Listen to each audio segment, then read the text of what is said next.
6 juillet 2017. Nicolas Hulot annonce son plan climat. Le rétrofit est né à ce moment-là, dans mon esprit.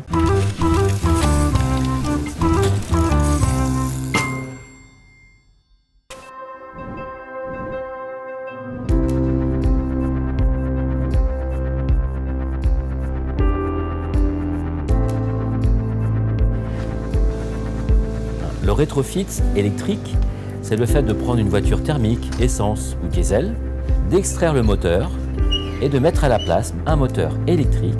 Auparavant, il y avait ce moteur-là qui était à l'intérieur, avec en plus le radiateur, la batterie, etc. Et donc, on a extrait tous ces éléments, on voit c'est volumineux, et on l'a remplacé par un moteur électrique, un contrôleur et puis les batteries qui sont là au-dessus. Cette voiture est maintenant une voiture 100% électrique. Ce qu'il faut savoir, c'est qu'une batterie, ça se recycle. Ce n'est pas une voiture qui au départ est conçue pour être une voiture neuve, électrique. Ça reste la voiture telle qu'elle est.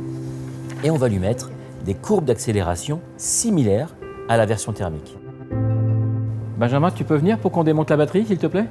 Sur ces petites voitures que l'on fait, comme la Fiat 500, en lui donnant 100 km d'autonomie, on arrive à 5 000 € aide déduite. 50% des Français font moins de 10 km pour se rendre et revenir du travail. Et en fait, ce que l'on vise précisément, c'est surtout la deuxième voiture du foyer, celle qui fait peu de kilomètres. On va passer de 7 à 9 € au 100 km de carburant à moins de 2 €. Donc, c'est un impact économique qui vient s'ajouter aux impacts écologiques parce que c'est 1 tonne de CO2 économisée pour 10 000 km. Essayer une voiture rétrofitée, c'est aussi simple que ça.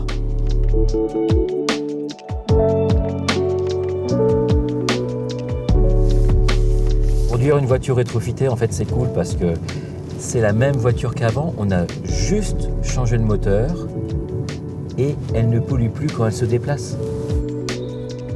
C'est silencieux, ça vibre pas une voiture électrique, donc une voiture rétrofitée, c'est pareil.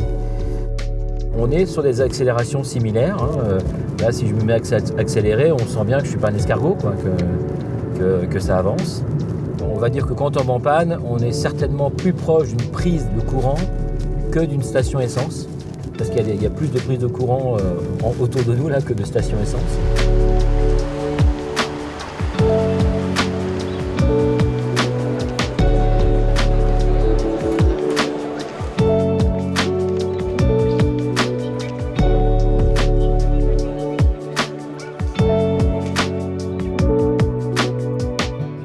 On a la chance, et je pense qu'il faut vraiment le voir comme ça, de vivre une transition, une mutation. On va être des migrants d'une période vers une autre. C'est un côté très excitant parce qu'on construit notre monde de demain. Si on considère qu'on est face à une urgence climatique, il faut aller vite et il faut convaincre vite à ces changements.